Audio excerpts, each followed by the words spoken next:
Women's big bash league 2025-26 के इस season का मैच नंबर 28 जो कि खेला जाएगा मेलबर्न रेनेगेड्स और मेलबर्न स्टार्स के बीच में जंक्शन ओवल मेलबर्न के मैदान पर। तो एक मेलबर्न डार्बी का यह मैच जो कि होगा, जैसे मैंने आपको बताया, 29 नवंबर को 9:40 पर भारत के समय के हिसाब से सुबह, लेकिन वहां की लोकल टाइम के हिसाब से शाम को 3:10 पर। तो उस टाइम पर वहां पर वेदर कैसा होने वाला है, पिच कैसा रिएक्ट करने वाली है, यहाँ पर जो कुल टोटल 5 मुकाबले इस सीजन के अंदर खेले जा चुके हैं उसमें क्या स्कोरिंग पैटर्न रहा, किस तरीके के बॉलर्स यहाँ पर फेवरेबल रहेंगे आपके लिए, वो सब कुछ तो इस वीडियो के अंदर हम जानेंगे। लेकिन उसके बाद दोनों टीमों की तरफ से हर वो एक प्लेयर की वो सारी इन्फॉर्मेशन आपको मैं निकाल करके दूंगा, जिसमें आपको ये समझ में आ जाएगा कि कौन सी ऐसी प्लेयर्स हैं जो कि आपकी स्मॉल लीग की टीम में होनी ही चाहिए और कौन सी ऐसी प्लेयर्स है जो कि आपकी मल्टीपल कॉन्टेस्ट वाली टीमों में यानी कि ग्रैंड लीग की टीमों में होनी चाहिए, और कुछ ऐसी ट्रम्प या जिनको आप डिफरेंशियल ऑप्शंस कहते हैं ऐसी प्लेयर वो कब हमारे लिए काम आ सकती हैं और कब उनको अपने टीम में पिक नहीं करना है। सारी इन्फॉर्मेशन डिटेल में आपको यहाँ पर मिलेगी। लेकिन जिसकी शुरुआत होगी पिच रिपोर्ट से, जैसा मैंने आपको कहा कि जंक्शन ओवल मेलबर्न के मैदान पर कुल टोटल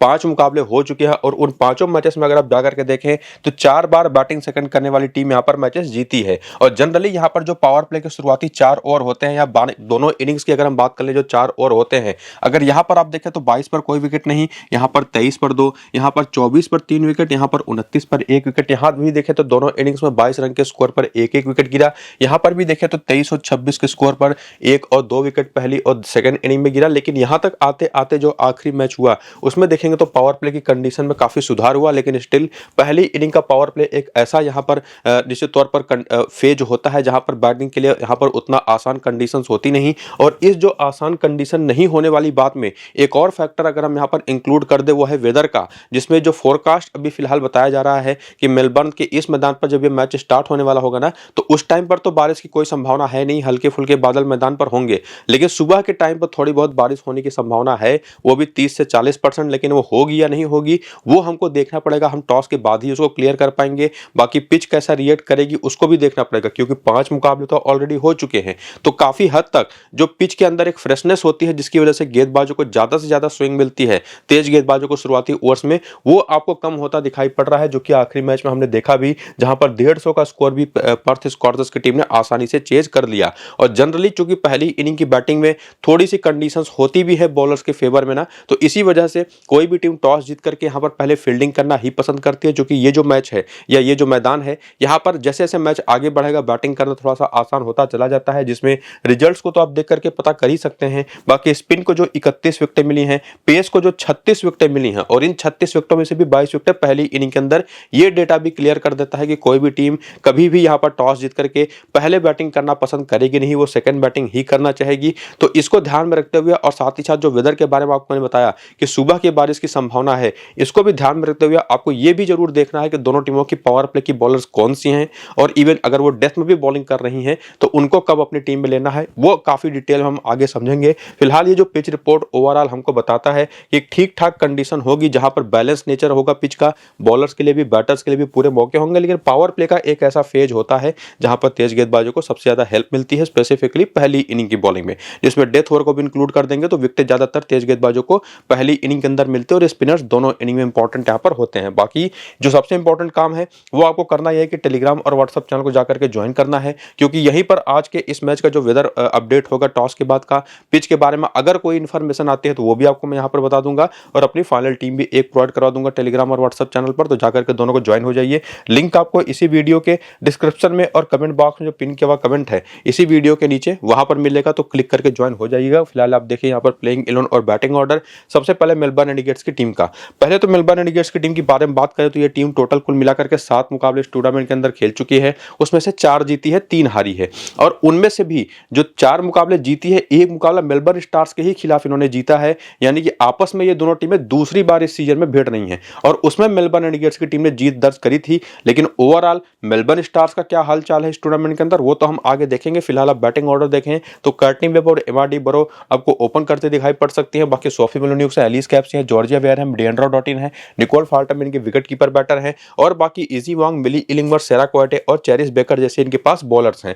अब यहां पर आपको समझना यह पड़ेगा कि बॉलर्स ने पिछले मैच में कितनी बॉलिंग करी वो कुछ खास यहां पर मायने रखता नहीं, क्योंकि यहां पर सबसे इंपॉर्टेंट चीज है कि चूंकि अब ये जो टूर्नामेंट का जो फेज है ना आधा स्टेज पार कर चुका है, तो अब जो पिचेस यहां पर मिल रही है यहां पर स्पिनर्स काफी ज्यादा यूजफुल होती हैं। और उस कंडीशन में ना यहां पर देखें तो सोफी मिलोन्यूक्स इनके पास हैं, एलिस कैप्स फिलिप्स इनके पास हैं, जॉर्जिया वेयरहैम इनके पास है। तीन ऐसे बॉलर जो कि आपको प्रॉपर 4-4 ओवर की बॉलिंग करते दिखाई पड़ेंगे, यानी कि ये तीनों मिल करके आपको टोटल 12 ओवर करके देंगी। पिछले 2 मैचेस में इन तीनों ने काफी बढ़िया बॉलिंग करी भी है। और उसके बाद आती हैं इनकी बाकी बॉलर्स, जिसमें इजी वॉन्ग है, मिली इलिंगवर्थ है, सैरा क्वार्टे है, चेरिस बेकर है। सैरा क्वार्टे ने तो पिछले मैच में 1-2 ओवर करे भी, 1 विकेट लिया भी, लेकिन जनरली ये बॉलिंग बहुत कम करती हैं, ना के बराबर। तो स्मॉल लीग में एज अ बॉलर आप इनको ट्राई नहीं करेंगे, लेकिन वही सेम चीज आपको मिली इलिंगवर्थ के साथ दिखाई पड़ती है। अगर पहली इनिंग की बॉलिंग होगी तब तो 2-3 ओवर कर देंगी, सेकंड इनिंग में साथ इनको भी 1 या 2 ओवर मिले। वही सेम चीज चेरिस बेकर के साथ होता है, जो लेफ्ट आर्म स्लो बॉलर है, थोड़ी बहुत सीम पर भी गेंद लैंड कराती हैं। और ये लेकिन निश्चित तौर पर इन दोनों के मुकाबले में ज्यादा बॉलिंग करती हैं।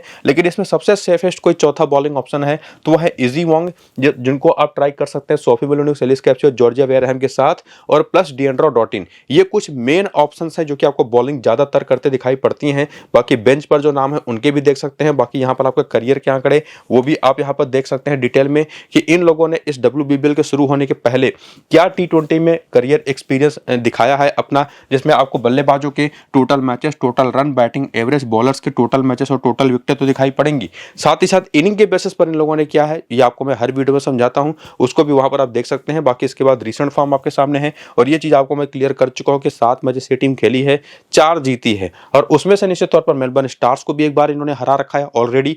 दूसरी बार इनके खिलाफ ये टीम उतरेगी। और अभी तक के 7 मैच में कर्टनी वेब ने ना शुरुआत में तो बहुत अच्छी फॉर्म दिखाई, लेकिन पिछले 3 मैचेस में कुछ खास कमाल कर नहीं पाई है। बाकी एमआरडी बरो भी पिछले 3 मैचेस से लगातार खेल रही है, लेकिन लगातार फेलियर्स।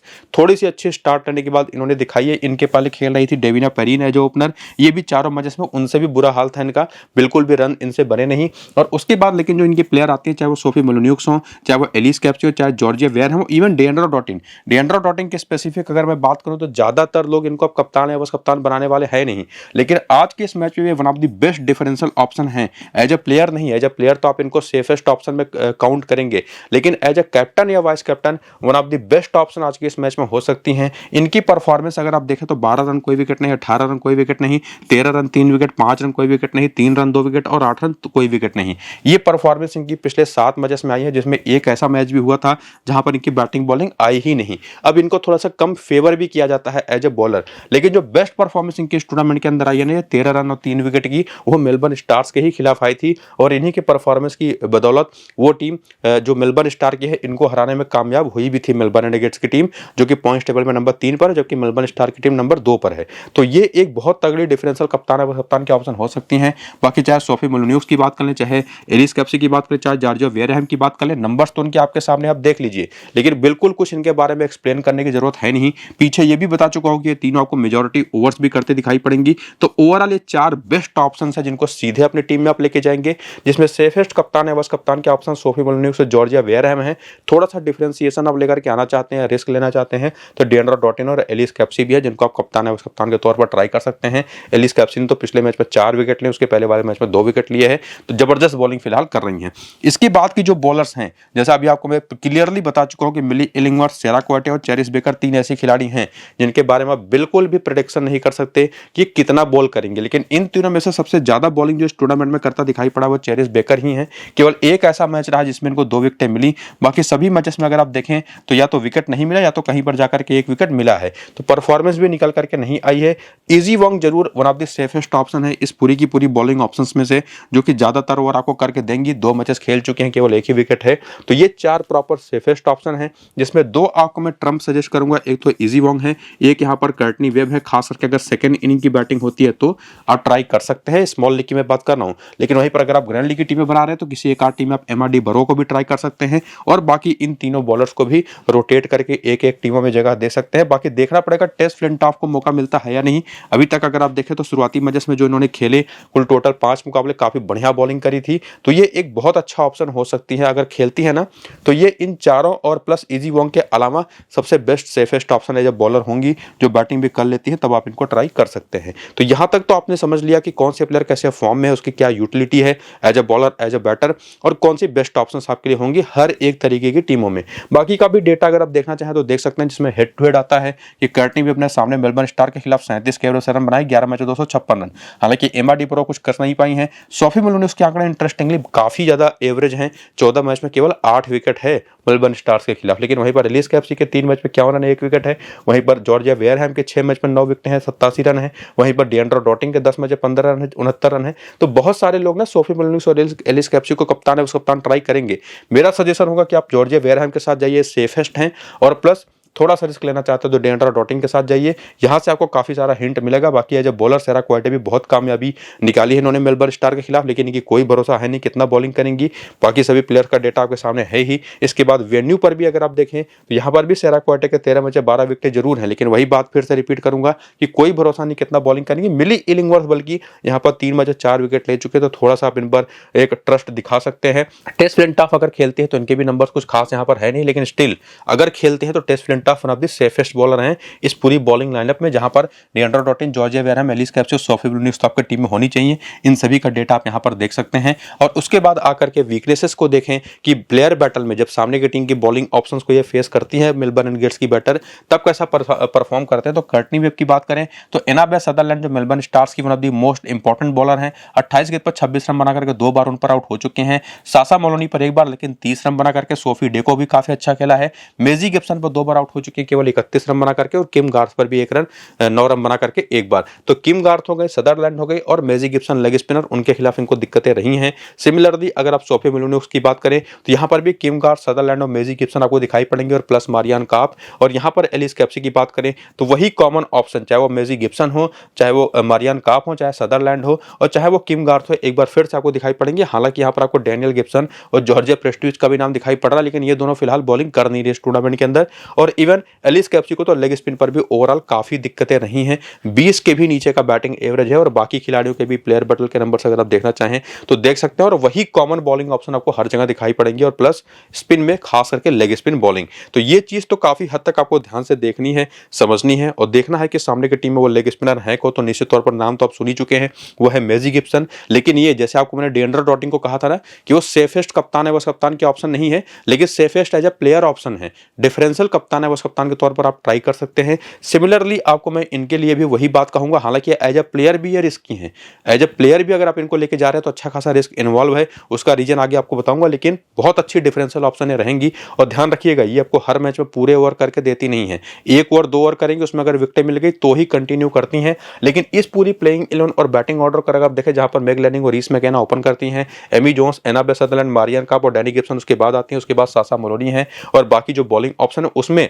किम Garth right arm fast medium, Sophie Day left arm orthodox bowler, Sutherland right arm medium fast bowler, Marizanne Kapp भी right arm medium fast bowler. ये जो 4 खिलाड़ी हैं, जिसमें एक लेफ्ट आर्म ऑर्थोडॉक्स है और 3 मीडियम फास्ट बॉलर्स हैं, ये आपको प्रॉपर 4-4 ओवर की बॉलिंग करते दिखाई पड़ेंगे। यानी कि ये चारों मिल करके ना Sophie Day, Kim Garth, Annabel Sutherland और मारियन काप 16 ओवर इनके कोटे के बनते हैं, जिसमें से मिनिमम 14 ओवर तो आपको ये जरूर करके देंगी। और उसमें आप ऐड कर लीजिए रीस मैकेना को 2 से 3 ओवर मिनिमम, और लगातार अच्छी बॉलिंग कर रही है रीस मैकेना, ये भी आपको बॉल करते दिखाई पड़ेंगे। तो निश्चित तौर पर 16, 17, 18 ओवर तो इन्हीं पांचों के बीच में चले जाएंगे, और बाकी जो ओवर बचेंगे ना वो जाएंगे यहाँ पर मेजी गिब्सन के पास। और अगर उसमें भी कोई बॉलर बहुत ज्यादा एक्सपेंसिव चला गया, बहुत खराब बॉलिंग हो रही है, तब कहीं जाकर के लास्ट ऑप्शन के तौर पर सासा मोलोनी ट्राई की जाती हैं। तो ये आपको मैंने बता दिया कि कौन सी बॉलर कितने इंपॉर्टेंट हैं।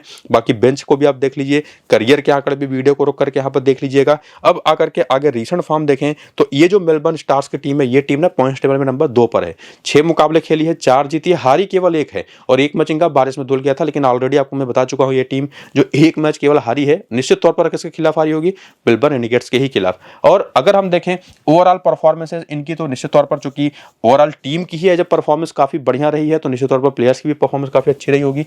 मैग लैनिंग उसमें सबसे बड़ा नाम रही, जिसमें 135, 90 नाबाद और 60 रन के 3 शानदार पारियां हैं। पिछले मैच अभी 26 रन बनाए, 2 फेलियर्स इनकी जरूर आई है, लेकिन इन फॉर्म प्लेयर है, one of the safest option. इसके बाद रीस मैकेना, जिस तरीके से आप लगातार 2 से 3 ओवर की बॉलिंग कर रही है पिछले 3-4 मैचेस से, खास करके ये भी मोस्ट इंपॉर्टेंट प्लेयर्स में से एक हो जाती हैं। और उसके बाद आती है एमी जोन्स, जिन्होंने शुरुआत तो बहुत अच्छी करी नहीं थी, लगातार 5 मैचेस में फेलियर के बाद पिछले मैच में काफी कमाल की 59 रन की पारी इन्होंने खेली, तो ये भी एक काफी अच्छा ऑप्शन बन जाते हैं। लेकिन इस टीम के अंदर, जैसे आपको मैंने सामने की टीम की तरफ से 4 ऑलराउंडर्स गिनाए थे, डैनी गिब्सन हो गई, या उनकी जो सोफी मिलनुक्स प्लेयर है left arm orthodox bowler, Alice Capsey थी, या जॉर्जिया वेयरहैम थी, ठीक उसी तरीके से अगर आप देखें तो यहाँ पर एनाबे सदरलैंड है, मारियन काप है, 2 दो ऐसी प्लेयर जिनको आप बिना किसी दिक्कत के, बिना किसी डेटा को देखे, हालांकि डेटा अगर आप देखें तो बहुत ही कमाल के इन दोनों के हैं, तो सीधे सीधे आंख मूंद करके आपको इनको अपनी टीम में लेना है। और यही दो प्लेयर इस टीम की तरफ से वन ऑफ द सेफेस्ट कप्तान है, वो कप्तान के ऑप्शन होंगी। और जैसा मैंने अभी आपको कुछ देर पहले बताया ना प्लेइंग 11 के टाइम पर कि कौन इंपॉर्टेंट बॉलर है इस टीम के अंदर, उसी वजह से सोफी डे और किम गार्थ भी दो सबसे मोस्ट इंपॉर्टेंट बॉलिंग ऑप्शन इस टीम की तरफ से हो जाती हैं, जिसमें सोफी डे पिछले 3 मैचेस में अगर आप देखें तो 9 विकेटें हैं, और बाकी किम गार्थ की अगर आप देखें परफॉर्मेंसेस तो 1 विकेट, 4 विकेट, 2 विकेट, 2 विकेट और कोई विकेट नहीं, और प्लस इनकी बैटिंग भी इनका एक एडवांटेज होता है। तो ये जो 4 प्लेयर हैं इनको तो आपको आंख मूंद करके सीधे टीम में ले लेना है, और उसमें देखना है कि अगर वेदर, जैसा कि आपको ने कहा था पिच रिपोर्ट के टाइम पर, सुबह बारिश की संभावना है, और अगर वैसा होता है तब तो जाकर के आप मैग लैनिंग को ड्रॉप करिएगा या एमी जोन्स को, और इन दोनों को आप रोटेट कर सकते हैं अपनी टीम में। लेकिन रीस मैकेना जरूर एक अच्छी ऑप्शन होंगी जिनको आप ट्राई कर सकते हैं। बाकी जो प्लेयर बचे हैं उसमें एक नाम है मेजी गिब्सन का, जिनकी परफॉर्मेंसेज अगर आप देखें जो पिछले 6 मैचेस में रही है ना, केवल 4 विकेटें निकाल पाई है, पिछले 2 मैच में तो विकेट भी नहीं है, लेकिन जो बेस्ट परफॉर्मेंस इनकी आई है इस टूर्नामेंट के अंदर 2 विकेट वाली, और वो किसके खिलाफ आई है? मेलबर्न रेनेगेट्स के ही खिलाफ। तो ये ध्यान में रखिएगा कि बहुत ही तगड़ी ये ट्रम्प ऑप्शन होंगी। हालांकि वो चीज आपको मैं डैनी गिब्सन के लिए भी कहूंगा कि इनको भी आप ट्राई कर सकते हैं ट्रम्प ऑप्शन के तौर पर, लेकिन स्मॉल लीग की टीम में नहीं। स्मॉल लीग की टीम में आपके पास मोर देन इनफ ऑप्शंस है जिनको आप रोटेट कर सकते हैं या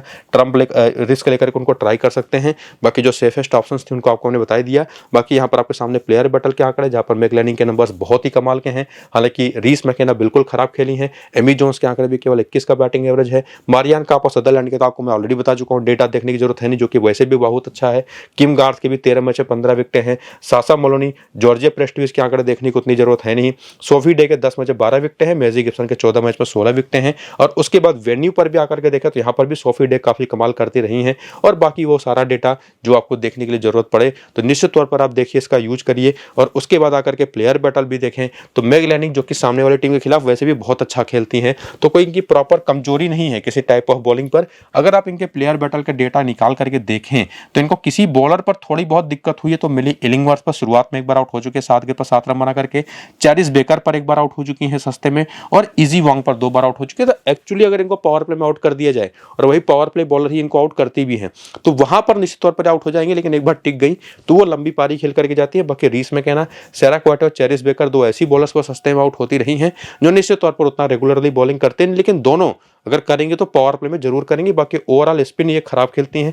एबी जोन्स को भी लेफ्ट आर्म ऑर्थोडॉक्स बॉलिंग पर दिक्कतें रही हैं। और बाकी इंडिविजुअल बॉलर्स अगर आप देखें तो वही सारे बॉलर जो आपको मैं पीछे बता चुका हूं इनके खिलाफ काम में आएंगे। बाकी सदरलैंड, मारियान काप और डैनी गिब्सन के आंकड़े खास करके इन दोनों के तो देखने की उतनी जरूरत है नहीं, लेकिन ये आप जरूर देख लीजिए किसके खिलाफ ये कमजोर पड़ती है। और उसके बाद जो लोअर ऑर्डर की बैटर्स है जो या फिलहाल ज्यादा उतना रोल इनका होता नहीं, उनका भी प्लेयर बैटल का डेटा देख सकते हैं। और ओवरऑल निश्चित तौर पर जो परफॉर्मेंस है पूरे टूर्नामेंट के अंदर है वो मेलबर्न स्टार्स की बेहतर है, लेकिन मेलबर्न के खिलाफ वो एकमात्र अपना खेला गया मैच हार चुकी है। तो काफी बैलेंस और तगड़ा मैच है। लेकिन मेलबर्न स्टार की टीम अगर आप देखें ना तो ज्यादा बैलेंस दिखाई पड़ेगी। और हालांकि उनके पास नंबर ऑफ प्लेयर्स ज्यादा हैं जो कि परफॉर्म करके दे सकते हैं एज ए टीम।